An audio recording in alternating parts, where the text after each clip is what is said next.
Hi hello guys, welcome back to my channel. ಹೇಗಿದ್ದೀರಾ ಎಲ್ಲರೂ? Hope ಎಲ್ಲರೂ ಚೆನ್ನಾಗಿದ್ದೀರಾ ಅಂತ ಅಂದ್ಕೊಳ್ತೀನಿ. ನಾನು ಕೂಡ ಅಷ್ಟೇ ತುಂಬಾ ಚೆನ್ನಾಗಿದ್ದೀನಿ ಗಾಯ್ಸ್. ತುಂಬಾ ಥ್ಯಾಂಕ್ಸ್ ಗಾಯ್ಸ್, ನಿಮ್ಗೆಲ್ಲರಿಗೂ ಕೂಡ ತುಂಬಾ ಸಪೋರ್ಟ್ ಮಾಡ್ತಾ ಇದ್ದೀರಾ. ಹಾಗೆಯೇ 456 ನಂಬರ್ನ ನೀವು ಕೂಡ ನಂಬಿದ್ದೀರಾ ಅಂತ ನನಗೆ ಗೊತ್ತು. ಯಾಕಂದರೆ ತುಂಬ ಜನ ಈ 456 ನಂಬರ್ನ ನಂಬ್ಕೊಂಡು ಇರೋರು ಇರ್ತಾರೆ ಅಲ್ವಾ.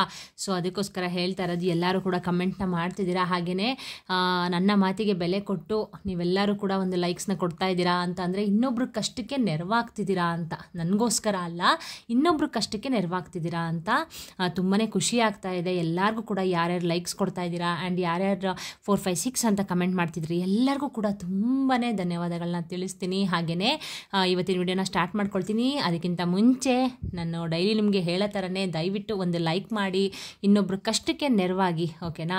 ಅಂದರೆ ಯಾವ ರೀತಿ ಲೈಕ್ ಮಾಡಿದ ತಕ್ಷಣ ಇನ್ನೊಬ್ರ ಕಷ್ಟಕ್ಕೆ ಹೇಗೆ ನೆರವಾಗ್ತೀವಿ ಮೇಡಮ್ ಅಂತ ನೀವು ಕೇಳ್ಬೋದು. ಡೈಲಿ ನನ್ನ ಚಾನಲ್ ನೋಡ್ತಿರಲ್ಲ ಅವ್ರಿಗೆ ಗೊತ್ತಿರುತ್ತೆ, ಬಟ್ ಪದೇ ಅದೇ ಹೇಳ್ತಿದ್ದೀನಿ ಅಂತ ಬೇಜಾರು ಮಾಡ್ಕೋಬೇಡಿ. ಯಾಕಂದರೆ ಹೊಸಬ್ರು ಯಾರಾದರೂ ನೋಡೋರು ಇರ್ತಾರಲ್ವಾ, ಅವ್ರಿಗೂ ಕೂಡ ಅರ್ಥ ಆಗಲಿ ಅಂತ ಹೇಳ್ತಾ ಇರೋದು ಅಷ್ಟೇ. ನಿಮ್ಮ ಒಂದು ಲೈಕ್ ಅಂದರೆ ಗಾಯ್ಸ್ ಇನ್ನೊಬ್ರಿಗೆ ಹೆಲ್ಪ್ ಆಗುತ್ತೆ. ಯಾವ ರೀತಿ ಅಂತ ನೀವು ಕೇಳಬಹುದು. ಅಂದರೆ ನೀವು ಲೈಕ್ ಕೊಟ್ಟಷ್ಟು ವಿಡಿಯೋ ಅನ್ನೋದು ಲೀಕ್ ಆಗುತ್ತೆ. ನಿಮ್ಮ ಥರ ಕಷ್ಟಪಡೋರು ತುಂಬ ಜನ ಇರ್ತಾರೆ ಅಲ್ವಾ.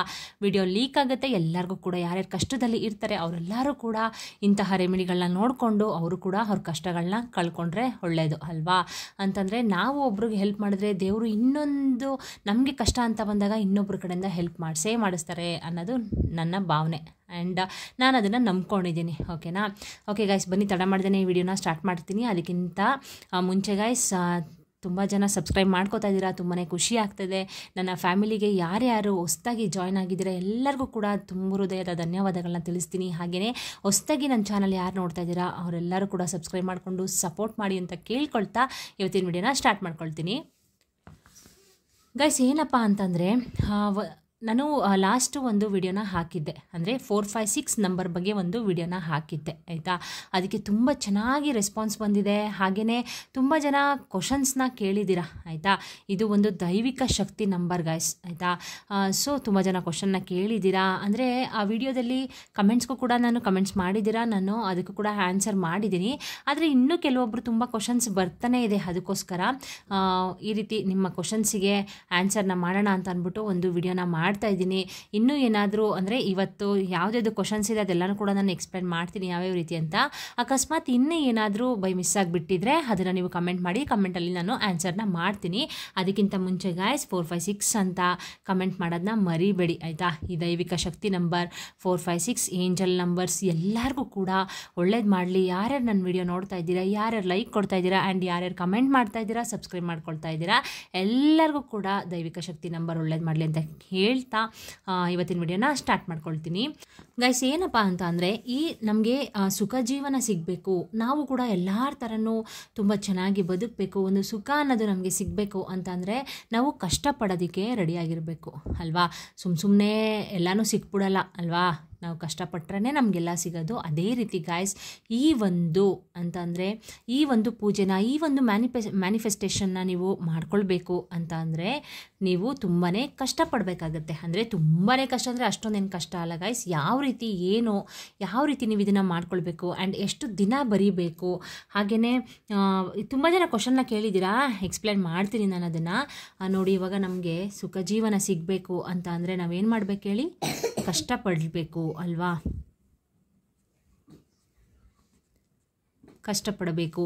ಈ ನಂಬರ್ನ ಅಂದರೆ ಈ ದೈವಿಕ ಶಕ್ತಿ ನಂಬರ್ನ ಗಾಯ್ಸ್ ನೀವು ಒಂದು ಮಾತು ಡೈರೆಕ್ಟಾಗಿ ಹೇಳ್ತೀನಿ ಗಾಯ್ಸ್, ನಿಮಗೆ ನಂಬಿಕೆ ಇದ್ದರೆ ಮಾತ್ರ ನೀವು ಮಾಡಿ, ಸರಿನಾ? ಸುಮ್ಮನೆ ಬೇಕಾಬಿಟ್ಟು ಅವರೇನೋ ಹೇಳ್ತಿದ್ದಾರೆ ನೋಡೋಣ, ಟ್ರೈ ಮಾಡೋಣ, ಈ ರೀತಿ ನೀವು ಮನೋಭಾವನೆ ಇಟ್ಕೊಂಡು ಮಾಡಬಾರ್ದು, ಸರಿನಾ? ಯಾವತ್ತೂ ಅಷ್ಟೇ ನಾವು ಯಾವುದೇ ಒಂದು ಒಳ್ಳೆ ಕೆಲಸ ಮಾಡ್ತಿದ್ದೀವಿ ಅಂತಂದರೆ ನಂಬಿಕೆ ಅನ್ನೋದು ತುಂಬಾ ಇಂಪಾರ್ಟೆಂಟ್ ಆಗಿರುತ್ತೆ, ಸರಿನಾ? ಒಂದು ನಂಬಿಕೆನ ಇಟ್ಕೊಂಡು 456 ನಂಬರ್ನ ನೀವು ದೈವಿಕ ಶಕ್ತಿ ನಂಬರ್ನ ನೆನೆಸ್ಕೊಂಡು ನೀವು ಈ ಒಂದು ಮ್ಯಾನಿಫೆಸ್ಟೇಷನ್ನ ಮಾಡ್ಕೊಳ್ಬೇಕಾಗುತ್ತೆ. ಇದನ್ನು ಮಾಡಬೇಕಾದ್ರೆ ಗಾಯ್ಸ್ ನೀವು ಯಾವ ಟೈಮಿಂಗ್ಸಲ್ಲಿ ನೀವು ಮಾಡಬೇಕು ಅಂತ ಹೇಳ್ತೀನಿ. 3:30 AM ಇಂದ 5:30 AM ಒಳಗಡೆ ನೀವು ಈ ಒಂದು ಮ್ಯಾನಿಫೆಸ್ಟೇಷನ್ನ ಮಾಡ್ಕೊಳ್ಬೇಕಾಗುತ್ತೆ. ಹಾಗೆಯೇ ಗೈಸ್ ಒಬ್ಬರು ಕ್ವಶನ್ ಕೇಳಿದ್ದಾರೆ, ಏನಂತ ಅಂದರೆ ಸ್ನಾನ ಮಾಡಿ ಬರೀಬೇಕಾ ಅಥವಾ ನಿದ್ದೆಯಿಂದ ಹಾಗೆ ಎದ್ದು ಬರೀಬೇಕಾ ಅಂತ ಕೇಳಿದ್ದಾರೆ ಒಬ್ಬರು. ಬೇಕಾದ್ರೆ ನಿಮಗೆ ಸೈಡಲ್ಲಿ ಹಾಕಿರ್ತೀನಿ ನೋಡ್ಕೊಳ್ಳಿ. ಏನಂತ ಅಂದರೆ ಗೈಸ್, ಈಗ ನೀವು ನಾನು ಯಾವ ರೀತಿ ಮಾಡಿದೆ ಅಂತ ನಿಮಗೆ ಹೇಳಿಬಿಡ್ತೀನಿ, ಅವಾಗ ನಿಮ್ಗೆ ಅರ್ಥ ಆಗುತ್ತೆ. 3:30 ಇಂದ 5:30 ಒಳಗಡೆ ನೀವು ಇದನ್ನು ಬರೀಬೇಕಾಗುತ್ತೆ. 3 o'clockಗೆ ನಾನು 3 o'clockಗೆ ಎದ್ಬಿಟ್ಟು ಮನೆಯೆಲ್ಲ ಕ್ಲೀನ್ ಮಾಡ್ಕೊಂಡೆ ಗೈಸ್ ಫಸ್ಟು. ಓಕೆನಾ, ಮನೆಯೆಲ್ಲ ಕ್ಲೀನಾಗಿ ಒರೆಸ್ಕೊಂಡು ಗೂಡಿಸ್ಕೊಂಡು ಹೊರಗಡೆ ಎಲ್ಲ ರಂಗೋಲೆ ಹಾಕಿ ಹಾಗೆಯೇ ಬಂದು ಸ್ನಾನ ಮಾಡಿಕೊಂಡು ಆಮೇಲೆ ದೇವರಿಗೆ ದೀಪನ ಹಚ್ಚಿದೆ. ಆಯಿತಾ, ಇನ್ನೊಂದೇನಂತ ಅಂದರೆ ಗೈಸ್, ದೇವರಿಗೆ ತುಪ್ಪದ ದೀಪನ ಹಚ್ಚಿದ್ರೆ ಅಂದರೆ ಇದು ಬಂದು 11 ದಿನ ನೀವು ಈ ಒಂದು ಮ್ಯಾನಿಫೆಸ್ಟೇಷನ್ನ ನೀವು ಮಾಡಬೇಕಾಗತ್ತೆ. ಹಾಗೆಯೇ 11 ಸಲ ನೀವು ಬರೀಬೇಕಾಗತ್ತೆ ಇದನ್ನು. ಓಕೆನಾ, ಸೊ 11 ದಿನವೂ ಗೈಸ್ ನೀವು ತಲೆಗೆ ಸ್ನಾನನ ಮಾಡ್ಕೊಳ್ಬೇಕು. ಓಕೆನಾ, ತಲೆಗೆ ಸ್ನಾನ ಮಾಡ್ಕೊಳ್ಳಿ. ಫಸ್ಟು ಎದ್ದ ತಕ್ಷಣ ಮನೆಯೆಲ್ಲ ಕ್ಲೀನ್ ಮಾಡ್ಕೊಳ್ಳಿ. ಕ್ಲೀನ್ ಮಾಡಿಕೊಂಡು ಅಂಗಳ ಹೊರಗಡೆ ಎಲ್ಲ ತೊಳೆದ್ಬಿಟ್ಟು ಅಲ್ಲೂ ಕೂಡ ರಂಗೋಲೆಲ್ಲ ಹಾಕಿಬಿಟ್ಟು ಹಾಗೆಯೇ ಬಂದು ಸ್ನಾನ ಮಾಡಿಕೊಂಡು ಜೊತೆಗೆ ಗೈಸ್ ಸ್ನಾನದ ನೀರಿಗೆ ಸ್ವಲ್ಪ ಅರಿಶಿನ ಮತ್ತು ಉಪ್ಪನ್ನ ಹಾಕಿಬಿಟ್ಟು ನೀವು ಸ್ನಾನ ಮಾಡ್ಕೊಳ್ಳಿ. ನಿಮ್ಗೆ ಯಾವುದೇ ಒಂದು ದಾರಿದ್ರ್ಯ ದೋಷ ಆಗಿರಬಹುದು, ಏನೇ ಒಂದು ದೋಷ ಇದ್ದರೂ ಕೂಡ ಅದು ಹೊರಟೋಗುತ್ತೆ. ಆಯಿತಾ, ಸೊ ಅದನ್ನೆಲ್ಲ ಸ್ನಾನ ಎಲ್ಲ ಮುಗಿಸ್ಕೊಂಡು ನೀವು ಬಂದು ದೇವರಿಗೆ ದೀಪನ ಹಚ್ಕೊಳ್ಳಿ. 11 ದಿನವೂ ಗೈಸ್ ನೀವು ದೇವರಿಗೆ ತುಪ್ಪದ ದೀಪ ಹಚ್ಚಿದ್ರೆ ತುಂಬಾ ಒಳ್ಳೆಯದಾಗುತ್ತೆ. ಮತ್ತು ಮಹಾಲಕ್ಷ್ಮಿ ನೆನೆಸ್ಕೊಂಡು ಹಾಗೆಯೇ ನಮ್ಮ ಏಂಜಲ್ಸ್ನು ಕೂಡ ನೆನೆಸ್ಕೊಂಡು ನೀವು ತುಪ್ಪದ ದೀಪನ ಹಚ್ಚಿದ್ರೆ ತುಂಬಾ ಒಳ್ಳೆಯದು. ಇಲ್ಲ ಮೇಡಮ್ ನಮ್ಗೆ ಆಗೋದಿಲ್ಲ ತುಪ್ಪ ದೀಪ ಹಚ್ಚೋಕ್ಕೆ, ನಾವು ಮಾಮೂಲಿ ನಾರ್ಮಲ್ ದೀಪನ ಹಚ್ಕೊಳ್ಳಿ, ಏನೂ ಪ್ರಾಬ್ಲಮ್ ಇಲ್ಲ. ಓಕೆನಾ, ಸೊ ದೀಪ ಎಲ್ಲ ಹಚ್ಬಿಟ್ಟು ನೀವು ಸಾಂಬ್ರಾಣಿ ಹೊಗೆನ ನೀವು ಮನೆ ಫುಲ್ಲು ಕೊಡಿ. ಆಯಿತಾ, ಸಾಂಬ್ರಾಣಿ ಹೊಗೆನ ಗೈಸ್ ನಮ್ಮ ಹಿಂದೂ ಸಂಪ್ರದಾಯದಲ್ಲಂತೂ ಸಾಂಬ್ರಾಣಿಗೆ ಆಗಿರಬಹುದು ಹಾಗೆಯೇ ಪೂಜೆಗಾಗಿರಬಹುದು ತುಂಬಾ ಪ್ರಾಮುಖ್ಯತೆಯನ್ನು ಕೊಡ್ತೀವಿ ಅಲ್ವಾ. ಸೊ ಹಾಗೆಯೇ ಸಾಂಬ್ರಾಣಿ ಹೊಗೆನ ಕೊಡಿ, ಮನೆ ಫುಲ್ಲು ಸಾಂಬ್ರಾಣಿ ಹೊಗೆ ಕೊಡಿ. ತುಂಬ ಘಮ ಘಮ ಅಂತ ಅಲ್ಲಿ ಗೈಸ್ ಆಯಿತಾ, ಮನೆ ಫುಲ್ಲು ಕ್ಲೀನಾಗಿ ಇಟ್ಕೋಬೇಕು. ನೀವು ಎಲ್ಲಿ ಸ್ವಚ್ಛತೆ ಇರುತ್ತೋ ಅಲ್ಲಿ ಮಾತೆ ಮಹಾಲಕ್ಷ್ಮಿ ಖಂಡಿತವಾಗ್ಲೂ ನೆಲೆ ಊರೇ ಉರ್ತಾಳೆ. ಆಯಿತಾ, ಸೊ ಅದಕ್ಕೆ ಹೇಳ್ತಾ ಇರೋದು, ಫುಲ್ಲು ಕ್ಲೀನಾಗಿ ನೀವು ಸ್ವಚ್ಛತೆನ ಕಾಪಾಡ್ಕೊಳ್ಳಿ. ಪೂಜೆ ಎಲ್ಲ ಮುಗಿಸ್ಕೊಂಡು ಬಂದು ಗೈಸ್ ನೀವು ಒಂದು ನೋಟ್ಬುಕ್ಕನ್ನ ತೊಗೋಬೇಕು.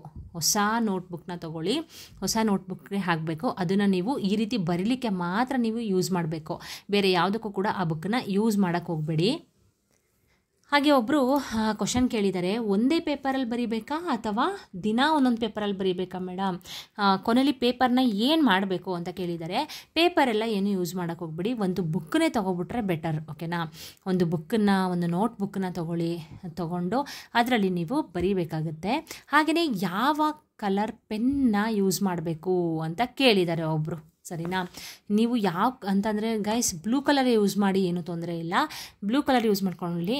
ಅಂದರೆ ಆಲ್ಮೋಸ್ಟ್ ಎಲ್ಲರೂ ಕೂಡ ಬ್ಲೂ ಆಗಿರ್ಬೋದು ಬ್ಲ್ಯಾಕ್ ಆಗಿರ್ಬೋದು ಯೂಸ್ ಮಾಡ್ತಾರೆ, ಬಟ್ ಬ್ಲ್ಯಾಕ್ ಬೇಡ, ಬ್ಲೂನೇ ಯೂಸ್ ಮಾಡ್ಕೊಳ್ಳಿ. ಹಾಗೆಯೇ ಪೇಪರ್ನ ಏನು ಮಾಡಬೇಕು ಅಂತ ಕೇಳಿದ್ದಾರೆ. ಪೇಪರ್ನ ನೀವು ಯೂಸ್ ಮಾಡಬೇಡಿ, ಈ ರೀತಿ ಒಂದು ನೋಟ್ಬುಕ್ಕನ್ನು ತೊಗೊಳ್ಳಿ. ಆಯಿತಾ, ತಗೊಂಡು ಗೈಸ್ ನೀವು ಡೇ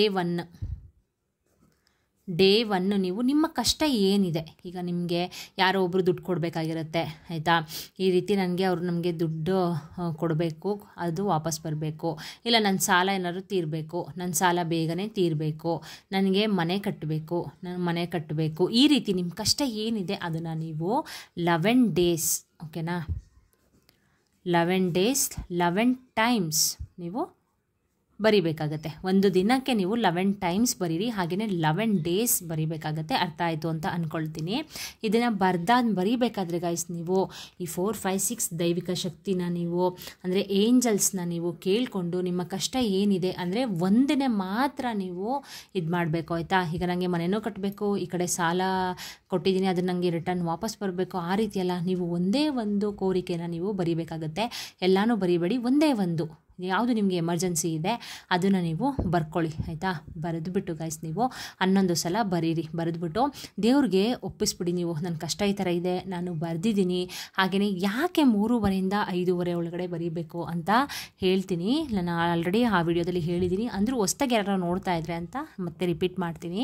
ಅಂದರೆ 3:30 5:30 ಒಳಗಡೆ ಗೈಸ್ ಏಂಜಲ್ಸ್ಗಳು ಅಂತಂದರೆ 4, 5, 6 ದೈವಿಕ ಶಕ್ತಿ ಅನ್ನೋದು ನಮ್ಮ ಭೂಮಿ ಮೇಲೆ ಬಂದುಬಿಟ್ಟು ಸಂಚಾರ ಮಾಡ್ತಾ ಮಾಡ್ತಾರಂತೆ. ಹಾಗೆಯೇ ಆ ಟೈಮಲ್ಲಿ ನಾವು ಏನು ಕೇಳ್ಕೊಳ್ತೀವೋ, ಏನು ನಾವು ಬೇಡ್ಕೊಳ್ತೀವೋ ಅದಕ್ಕೆ ತಥಾಸ್ತು ಅಂತ ಹೇಳ್ಬಿಟ್ಟು ಹೋಗ್ತಾರಂತೆ. ಸೊ ಅದಕ್ಕೋಸ್ಕರ ಹೇಳ್ತಾ ಇರೋದು. ನನ್ನ ಬೇಡಿಕೆ ಕೂಡ ಈಡೇರಿತು. ನಾನು ಲಾಸ್ಟ್ ವಿಡಿಯೋದಲ್ಲಿ ಹಾಕಿದ್ದೀನಿ. ತುಂಬಾ ಖುಷಿ ಆಯಿತು. ನಾನು ಕೂಡ ಇದನ್ನೆಲ್ಲ ನಂಬ್ತಾ ಇರಲಿಲ್ಲ.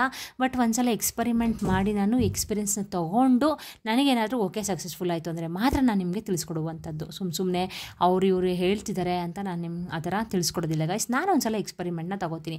ಯಾಕಂದರೆ ನೆಕ್ಸ್ಟ್ ನೀವು ಮಾಡಿದಾಗ ನಿಮ್ಗೆ ಆಗದೆ ಇದ್ದಾಗ ನೀವು ನನ್ನ ಬೈಕೊಳ್ಬಾರ್ದು ಅಲ್ವಾ. ಸೊ ಅದಕ್ಕೋಸ್ಕರ ನಾನು ಒಂದ್ಸಲ ಎಕ್ಸ್ಪರಿಮೆಂಟ್ ಮಾಡಿ ಎಕ್ಸ್ಪೀರಿಯೆನ್ಸ್ನ ತೊಗೊಂಡು ಓಕೆ ಫೈನ್ ನನಗೆ ಒಳ್ಳೆಯದಾಯಿತು ಅಂದರೆ ಮಾತ್ರ ನಾನು ನಿಮಗೆ ತಿಳಿಸ್ಕೊಡುವಂಥದ್ದು. ಓಕೆನಾ.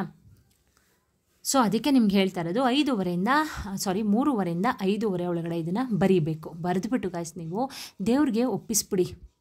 ನಾನು ಈ ಥರ ಬರೆದಿದ್ದೀನಿ, ನಾನು ಈ ಥರ ನಿನ್ನ ಹತ್ರ ಕೇಳ್ಕೊಂಡಿದ್ದೀನಿ ಕಣಪ್ಪ, ನನಗೆಲ್ಲ ನೆರವೇರಬೇಕು ಅಂತ ಹೇಳಿಬಿಟ್ಟು ತುಂಬ ಭಕ್ತಿ ಶ್ರದ್ಧೆಯಿಂದ ಒಂದು ನಂಬಿಕೆನ ಇಟ್ಟು ನೀವು ಮಾಡಬೇಕಾಗತ್ತೆ. ಹಾಗೆಯೇ ಗಾಯ್ಸ್ ಇನ್ನೊಬ್ಬರು ಒಂದು ಕ್ವಶನ್ನ ಕೇಳಿದ್ದಾರೆ. ಅಂದರೆ ಸ್ನಾನ ಮಾಡಿ ಬರೀಬೇಕಾ ಅಥವಾ ನಿದ್ದೆಯಿಂದ ಎದ್ದುಬಿಟ್ಟು ಬರೀಬೇಕಾ ಅಂತ.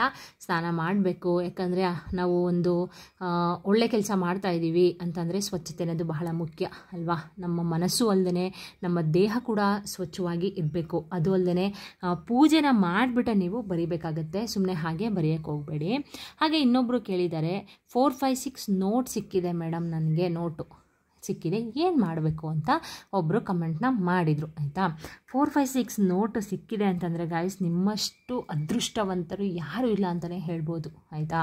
ಅಂತಂದರೆ 456 ಅನ್ನೋದು ಏಂಜಲ್ ನಂಬರ್ ನೋಟ್ ಸಿಕ್ಕಿದ್ರೆ ಮಾತ್ರ ನೀವು ಯಾವುದೇ ಕಾರಣಕ್ಕೂ ಯಾರಿಗೂ ಕೂಡ ಕೊಡೋಕ್ಕಂತೂ ಹೋಗಬೇಡಿ. ಅವ್ರು ಎಷ್ಟೇ ಲಕ್ಷ ಅಲ್ಲ ಎಷ್ಟೇ ಕೋಟಿ ಕೊಡ್ತೀನಿ ಅಂದರೂ ಕೂಡ ಕೊಡೋಕ್ಕೆ ಹೋಗಬೇಡಿ. ಯಾಕಂದರೆ ಆ ನೋಟಿಂದ ನಿಮಗೆ ತುಂಬಾ ಆ ನೋಟ್ ಸಿಕ್ಕಿದೆ ಅಂತಂದರೆ ನಿಮಗೆ ತುಂಬಾ ಏನೋ ಒಂದು ನಿಮಗೋಸ್ಕರ ಕಾಯ್ತಾ ಇದೆ ಅಂತ ಅರ್ಥ. ಆಯಿತಾ. ನಿಮ್ಮ ಒಳ್ಳೆ ದಿನಗಳು ಸ್ಟಾರ್ಟ್ ಆಯಿತು ಅಂತ ಅರ್ಥ. ಸೊ ಅದಕ್ಕೆ ಅವ್ರಿಗೆ ಎಷ್ಟೇ ಲಕ್ಷ ಕೊಡ್ತೀನಿ ಅಂದರೂ ಕೂಡ ಆ ನೋಟನ್ನಂತೂ ನೀವು ಯಾರಿಗೂ ಕೂಡ ಕೊಡೋಕ್ಕಂತೂ ಹೋಗಬಾರ್ದು. ಸರಿನಾ. ಕೊಟ್ಬಿಟ್ರಂತೂ ನಿಜವಾಗ್ಲೂ ದರಿದ್ರ ಅನ್ನೋದು ಬರುತ್ತೆ ಗೈಸ್. ಸೊ ನಿಮ್ಗೆ ಸಿಕ್ಕಿದೆ ಅಂದರೆ ನೀವು luckiest person in the world ಅಂತಲೇ ಹೇಳ್ಬೋದು. ಓಕೆನಾ. ಸೊ ಅದಕ್ಕೋಸ್ಕರ ಹೇಳ್ತಾ ಇರೋದು 456 ನೋಟ್ ಕೊಟ್ಟರೆ ಸಿಕ್ಕಿದ್ರೆ ಅಕಸ್ಮಾತು ಯಾರಿಗೂ ಕೂಡ ಕೊಡೋಕ್ಕೆ ಹೋಗಬೇಡಿ. ಅಂದರೆ ಪರ್ಚೇಸ್ ಮಾಡಬಾರ್ದು ನೀವು ಅದನ್ನು. ಆಯಿತಾ. ನಿಮಗೆ ಅದಾಗದೆ ಸಿಕ್ಕಿದ್ರೆ ಮಾತ್ರ ನೀವು ಇಟ್ಕೊಳ್ಬೇಕು. ನೀವು ಇನ್ನೊಬ್ಬರ ಹತ್ರ ದುಡ್ಡು ಕೊಟ್ಬಿಟ್ಟು ಇಸ್ಕೊಂಡ್ರೆ ಅದು ಒಳ್ಳೆಯದಾಗಲ್ಲ. ಸರಿನಾ. ಸೊ 456 ನೋಟ್ ಸಿಕ್ಕಿದೆ, ಏನು ಮಾಡಬೇಕಂತ ಕೇಳಿದ್ದಾರೆ. 456 ನೋಟನ್ನು ನೀವೇನು ಮಾಡಬೇಕಂದ್ರೆ ದೇವ್ರ ಮುಂದೆ ಇಟ್ಬಿಟ್ಟು ಅದನ್ನು ಪೂಜೆ ಮಾಡಿ. ಫಸ್ಟ್ ಪೂಜೆ ಮಾಡಿಬಿಟ್ಟು ನೀವು ಡೈಲಿ ಪರ್ಸ್ನ ಯೂಸ್ ಮಾಡ್ತೀರಾ ಅಲ್ವಾ. ಆ ಪರ್ಸ್ ಒಳಗಡೆ ಇಟ್ಕೊಳ್ಬಹುದು. ಇಲ್ಲ ಅಂತಂದರೆ ಯಾವುದಾದ್ರೂ ಒಂದು ದಿಂಬನ್ನು ನೀವು ಡೈಲಿ ಯೂಸ್ ಮಾಡ್ತೀರಲ್ಲ ದಿಂಬು, ಅದ್ರ ಕೆಳಗಡೆ ಹಾಕ್ಕೊಂಡು ಇಟ್ಬಿಟ್ಟು ಮಲ್ಕೊಳ್ಳಿ. ಸರಿನಾ. ತುಂಬಾ ಒಳ್ಳೆಯದಾಗುತ್ತೆ. ಹಾಗೆಯೇ ಇನ್ನೊಬ್ಬರು ಕಮೆಂಟ್ ಮಾಡಿದರು 456 ನೋಟ್ ನನ್ನ ಹತ್ರ ಇದೆ ಮೇಡಮ್, ನಾನು ಅದನ್ನು ಲ್ಯಾಮಿನೇಷನ್ ಮಾಡಿಸ್ಬಿಟ್ಟು ದೇವ್ರ ಮನೇಲಿ ಇಟ್ಕೊಂಡು ಅದಕ್ಕೆ ಡೈಲಿ ಪೂಜೆನ ಮಾಡ್ತೀನಿ ನಾನು ಅಂತ ಒಬ್ಬರು ಕಮೆಂಟ್ ಮಾಡಿದ್ದಾರೆ. ತುಂಬಾ ಖುಷಿ ಆಯಿತು. ನೀವು ದೇವ್ರ ಮನೇಲಿ ಇಟ್ಕೊಂಡು ಪೂಜೆ ಮಾಡಿದ್ರು ಓಕೆ, ಪ್ರಾಬ್ಲಮ್ ಇಲ್ಲ. ಹಾಗೆಯೇ ಆದಷ್ಟು ನೀವು ಯೂಸ್ ಮಾಡುವಂಥ ಪರ್ಸಲ್ಲಿ, ಅಂದರೆ ಡೈಲಿ ಯೂಸ್ ಮಾಡ್ತೀರಲ್ಲ ಪರ್ಸು, ಅದರಲ್ಲಿ ನೀವು ಇಟ್ಕೊಂಡ್ರೆ ತುಂಬ ಒಳ್ಳೆಯದು. ಇಲ್ಲ ಅಂದರೆ ನಿಮ್ಮ ಹಣನ ನೀವು ಎಲ್ಲಿಟ್ಕೋತೀರೋ ಅಲ್ಲಿಟ್ಟರೆ ಒಳ್ಳೆಯದು. ಇಲ್ಲ ಅಂತಂದರೆ ನೀವು ಮಲ್ಕೊಳ್ಳೋ ದಿಂಬು ಕೆಳಗಡೆ ಇಟ್ಕೊಳ್ಳಿ, ಏನು ಪ್ರಾಬ್ಲಮ್ ಅಂತೂ ಆಗೋದಿಲ್ಲ, ಒಳ್ಳೆಯದಂತೂ ಹಾಗೆ ಆಗುತ್ತೆ. ಓಕೆನಾ. ಸೊ ಗಾಯ್ಸ್ ಏನಂದರೆ ನನಗೆ ಎದ್ದೇಳೋಕ್ಕಾಗಲ್ಲ ಮೇಡಮ್ ಬೆಳಿಗ್ಗೆ ಟೈಮು, ನಾನು ಸಂಜೆ ಟೈಮ್ ಮಾಡ್ಬೋದಾ, ಇಲ್ಲ ಮಧ್ಯಾಹ್ನ ಟೈಮ್ ಮಾಡ್ಬೋದಾ, ಇಲ್ಲ ಬೆಳಿಗ್ಗೆ 7 ಗಂಟೆಗೆ ಮಾಡ್ಬೋದಾ, ಈ ರೀತಿ ಎಲ್ಲ ಕೇಳಿದ್ರೆ ನೀವು ಆಗಲ್ಲ ಗಾಯ್ಸ್. ಅದಕ್ಕೆ ಅಂತ ಒಂದು ಟೈಮಿಂಗ್ಸ್ ಅಂತ ಇರುತ್ತೆ, 3:30 ಇಂದ 5:30 ಅದರೊಳಗಡೆ ನೀವು ಬರಿಬೇಕಾಗುತ್ತೆ. ಅಂದರೆ ನೀವು 11 ದಿನ ಬರಿಬೇಕಾಗತ್ತೆ ಗಾಯ್ಸ್. ಆಯಿತಾ. 11 ದಿನವೂ ಕೂಡ ನೀವು ತಲೆಗೆ ಸ್ನಾನ ಮಾಡಿಕೊಂಡು ಬರೀರಿ. ಒಂದು ನಂಬಿಕೆ ಇಟ್ಟು ಶ್ರದ್ಧಾ ಭಕ್ತಿಯಿಂದ ಬರೀರಿ. ನಿಜವಾಗ್ಲೂ ಒಳ್ಳೆಯದಂತೂ ಹಾಗೆ ಆಗುತ್ತೆ. ಓಕೆ ಗಾಯ್ಸ್, ನೋಡಿದ್ರಲ್ಲ ಇಷ್ಟು ನನಗೆ ಕಮೆಂಟ್ಸ್ ಬಂದಿತ್ತು. ಸೊ ಹಾಗೆಯೇ ಪರ್ಸ್ನಲಾಗಿ ಕೂಡ ನನಗೆ ಮೆಸೇಜ್ನ DM ಮಾಡಿದರು, ಈ ರೀತಿ ಕ್ವಶನ್ಸ್ನೆಲ್ಲ ಕೇಳಿದರು. ಸೊ ನಿಮ್ಮೆಲ್ಲ ಡೌಟ್ಗಳಿಗೂ ಕೂಡ ಆನ್ಸರ್ ಸಿಕ್ಕಿದೆ ಅಂತ ಅಂದ್ಕೊಳ್ತೀನಿ. ಹಾಗೆಯೇ ಇನ್ನೂ ಏನಾದರೂ ನಿಮಗೆ ಡೌಟ್ ಇದ್ದರೆ ಕಮೆಂಟ್ ಮಾಡಿ. ನಿಜವಾಗ್ಲೂ ನಾನು ಎಲ್ಲ ಕಮೆಂಟ್ಸ್ಗೂ ಕೂಡ ನಾನು ಆನ್ಸರ್ ಮಾಡ್ತೀನಿ ಗಾಯ್ಸ್. ನಾನು ಯಾವಾಗ ಫ್ರೀ ಆಗಿಬಿಟ್ಟು ನೋಡ್ತೀನೋ ಆ ಟೈಮಲ್ಲಿ ಎಲ್ಲರಿಗೂ ಕೂಡ ನಾನು ಕಮೆಂಟ್ಸ್ಗೆ ಆನ್ಸರ್ ಮಾಡ್ತೀನಿ. ಸರಿ, ಏನಾದ್ರು ಡೌಟ್ ಇದ್ದರೆ ಕಮೆಂಟ್ಸ್ ಮಾಡಿ. ಹಾಗೆಯೇ ನಿಜವಾಗ್ಲೂ ಗೈಸ್ ಇದನ್ನು ನಂಬಿಟ್ಟು ನೀವು ಮಾಡಬೇಕಾಗತ್ತೆ. ಯಾಕಂದರೆ ನನಗೆ ತುಂಬಾ ಒಳ್ಳೆ ಎಕ್ಸ್ಪೀರಿಯೆನ್ಸ್ ಸಿಕ್ಕಿದೆ. ಸೊ ಅದಕ್ಕೋಸ್ಕರ ಹೇಳ್ತಾ ಇರೋದು. ಅಂತಂದರೆ ಕಷ್ಟಪಡಬೇಕಲ್ವಾ. ನಾನು ಆಗಲೇ ಹೇಳ್ದಂಗೆ ನಮಗೇನೋ ಒಂದು ಸಿಗಬೇಕು ಅಂತಂದರೆ ನಾವು ತುಂಬಾ ಕಷ್ಟಪಡಲೇಬೇಕಾಗತ್ತೆ ಅಲ್ವಾ. ಸೊ ಅದಕ್ಕೋಸ್ಕರ ಹೇಳ್ತಾ ಇರೋದು. ಹಾಗೆಯೇ ಏನಾದರೂ ಡೌಟ್ ಇದ್ದರೆ ಕಮೆಂಟ್ ಮಾಡಿ. ಹಾಗೆಯೇ ದಯವಿಟ್ಟು ಒಂದು ಲೈಕ್ ಕೊಡೋದನ್ನ ಮರಿಬೇಡಿ. ಓಕೆನಾ. ನಿಮ್ಮ ಲೈಕ್ ಅನ್ನೋದು ಇನ್ನೊಬ್ರ ಕಷ್ಟಕ್ಕೆ ಹೆಲ್ಪ್ ಆಗುತ್ತೆ. ಅದಕ್ಕೋಸ್ಕರ ಹೇಳ್ತಾ ಇರೋದು ಅಷ್ಟೇ. ಹಾಗೆಯೇ ಕಮೆಂಟ್ ಮಾಡಿ. ಹೊಸದಾಗಿ ನನ್ನ ಚಾನಲ್ ಯಾರು ನೋಡ್ತಾ ಇದ್ದರೆ ಸಬ್ಸ್ಕ್ರೈಬ್ ಮಾಡ್ಕೊಳ್ಳಿ. ಇದೇ ರೀತಿ ತುಂಬಾ ವೀಡಿಯೋಸ್ ಮಾಡಿ ಹಾಕಿದ್ದೀನಿ. ಆಗಿನ ಕಾಲದವರು ಗಾಯ್ಸ್ ಕೆಲವೊಂದು ತಂತ್ರಗಳನ್ನ ಪರಿಹಾರಗಳನ್ನ ಮಾಡ್ಕೊಳ್ತಿದ್ರು, ಸರಿನಾ? ಯಾಕಪ್ಪ ಅಂದರೆ ಅವರ ಕಷ್ಟಗಳನ್ನ ಕಳ್ಕೊಳ್ಳೋದಕ್ಕೆ ಮಾಡ್ಕೊಳ್ತಿದ್ರು. ಅದೇ ರೀತಿ ನಾನು ಅಂದರೆ ಯಾವ್ಯಾವ ರೀತಿ ಮಾಡ್ತಾಯಿದ್ರು ಅದನ್ನೆಲ್ಲ ನಾನು ಒಂದ್ಸಲ ಎಕ್ಸ್ಪೆರಿಮೆಂಟ್ ಮಾಡಿ ಎಕ್ಸ್ಪೀರಿಯೆನ್ಸ್ನ ತೊಗೊಂಡು ನನಗೆ ಗುಡ್ ರಿಸಲ್ಟ್ ಸಿಕ್ಕಿರೋದನ್ನ ಮಾತ್ರ ನಾನು ಶೇರ್ ಮಾಡಿದ್ದೀನಿ ನಿಮಗೆಲ್ಲ. ಅದರದ್ದೆಲ್ಲದ್ರದ್ದು ನಾನು ಲಿಂಕನ್ನು ನಿಮಗೆ ಡಿಸ್ಕ್ರಿಪ್ಷನ್ ಬಾಕ್ಸಲ್ಲಿ ಹಾಕಿರ್ತೀನಿ, ಒಮ್ಮೆ ಚೆಕ್ ಮಾಡ್ಕೊಳ್ಳಿ. ಹಾಗೆಯೇ ಮತ್ತು ಮಹಾಲಕ್ಷ್ಮಿ ಎಲ್ಲರಿಗೂ ಕೂಡ ಒಳ್ಳೇದು ಮಾಡಲಿ. ಹಾಗೆಯೇ ಕಮೆಂಟ್ ಬಾಕ್ಸ್ನಲ್ಲಿ 4, 5, 6 ಅಂತ ಕಮೆಂಟ್ ಮಾಡೋದನ್ನ ಮರಿಬೇಡಿ ಅಂತ ಹೇಳ್ತಾ ಇವತ್ತಿನ ವಿಡಿಯೋನ ಇಲ್ಲಿಗೆ ಎಂಡ್ ಮಾಡ್ತೀನಿ. 4, 5, 6 ಏಂಜಲ್ಸ್ ನಂಬರ್, ಏಂಜಲ್ಸ್ಗಳಾಗಿರಬಹುದು ಮತ್ತು ಮಹಾಲಕ್ಷ್ಮಿ ಎಲ್ಲರೂ ಕೂಡ ನಿಮ್ಮ ಕಷ್ಟಕ್ಕೆ ಆಗಲಿ. ಆ ಭಗವಂತ ನಿಮಗೂ ಕೂಡ ಒಂದು ಅಂದರೆ ಸುಖ ಜೀವನನ ಕೊಡಲಿ ಅಂತ ನಾನು ಕೂಡ ಕೇಳ್ಕೊಳ್ತೀನಿ. ಎಲ್ಲರಿಗೂ ಕೂಡ ಒಳ್ಳೆಯದಾಗಲಿ ಅಂತ ಹೇಳ್ತಾ ಇವತ್ತಿನ ವಿಡಿಯೋನ ಇಲ್ಲಿಗೆ ಎಂಡ್ ಮಾಡ್ತೀನಿ. ಈ ವಿಡಿಯೋ ನಿಮಗೆ ಉಪಯುಕ್ತ ಅಂತ ಅನಿಸಿದ್ರೆ ಲೈಕ್ ಮಾಡಿ, ಶೇರ್ ಮಾಡಿ, ಕಮೆಂಟ್ ಮಾಡಿ ಅಂತ ಹೇಳ್ತಾ ಇವತ್ತಿನ ವಿಡಿಯೋನ ಇಲ್ಲಿಗೆ ಎಂಡ್ ಮಾಡ್ತೀನಿ. ಬಾಯ್ ಬಾಯ್, ಸಿ ಯು, ಟೇಕ್ ಕೇರ್.